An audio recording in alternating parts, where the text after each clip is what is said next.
Hello again. Welcome to another episode of Turnip Stuff, and continuing with the little weirdos. So they need a leader, so I cracked out the sketchbook and did some doodles. Then jumped over to Blender and sculpted a model. I wanted a character that was both ornate but also a bit shabby, and had a load of features to make him look taller. So he has a fake second head on top of his helmet, and some nice high heels.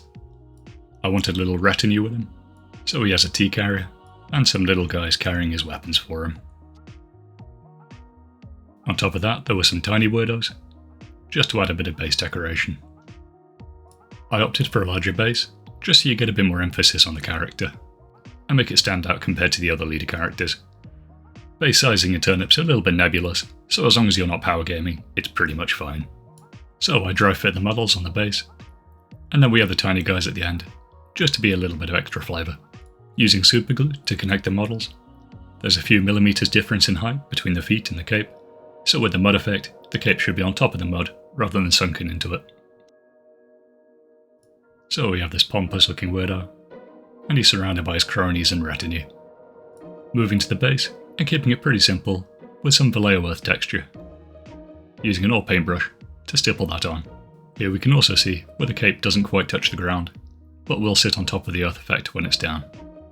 Then using a secondary paste to add some variation and break up the flat texture.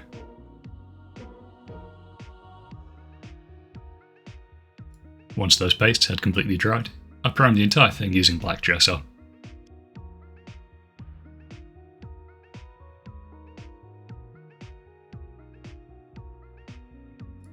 To lay down some base tones, I gave a dry brush of dark brown over most of the model, ignoring the armour on the main guy. I got my hands on some of the new P3 paints, and the P3 metallics have always been pretty darn good, so I gave a coat of Orgoth bronze over the armour to give it a nice deep rich gold colour.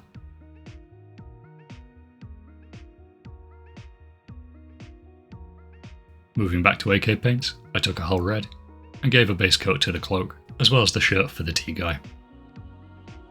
Then for the fur trim, built up a few different browns, going from a deep brown, working lighter and lighter up to a tan.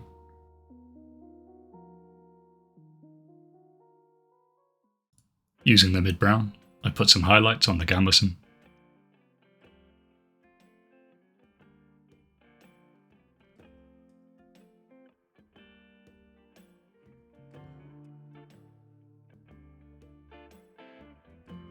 Watering the brown down, I then feathered it onto the scabbard to give a worn leather effect. For the undershirt on the main guy, I went for a lilac, so it would give a nice contrast to all the rest of the reds and the darker colours, and set him apart from the rest of the regiment. In my head, the leader's not one guy, but whenever he dies, the first person to find his armour puts it on and just pretends he was always in charge. Moving back to the fur, with a highlight of some light tan.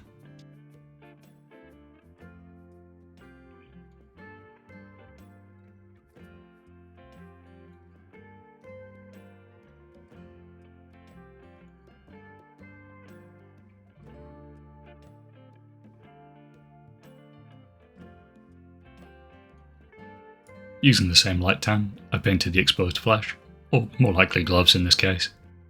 For the cloak, I wanted that to match the rest of the regiment, so it got a nice mid-red, using a P3 one this time. The new P3 formula seems pretty good, although you do get a slight glossiness to them when they're done. Swapping to the weapon carriers, I took a light khaki and gave them a coat of that, keeping it thin so you get a bit of the brown texture underneath. Next up, you want the camera to defocus while you paint the teapot. Then moving on to the final little details and touches, like making sure the tiny weirdos have eyes, and applying a nice layer of rust and grime over everything. For the bronze armour, that won't necessarily rust, probably have more of an oxidization going on. So taking a light cyan colour from AK, watering it down, and applying it on the armour, letting it pool in the recesses. It's also worth letting it dry before you go too heavy here, because multiple lighter coats will look a lot better than one thick one. Taking a tan brown again, pulled out the earth texture on the base, and stippled it on the boots and the base of the cloak, to blend them together.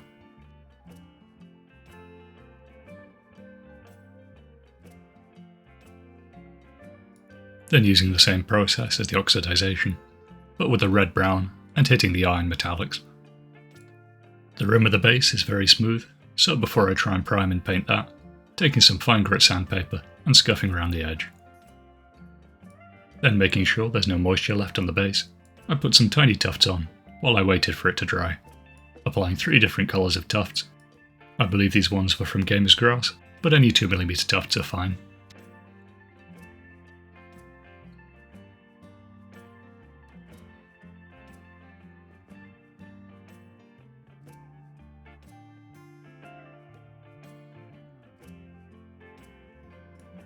Moving back to the rims, took some more black gesso and ran a brush around the rim. I followed this up with a dark brown from AK Interactive, putting 2 light coats on so you get a nice smooth finish, which then hides the scuffing from the sandpaper. But because that's underneath the priming layer, it should stick a lot easier. The final touch is complete, that model is now done. So that is a Toff leader for the little weirdos, for use in Turnip28, with some nice ornate armour and some little weirdos following him, and an emotional support T-man.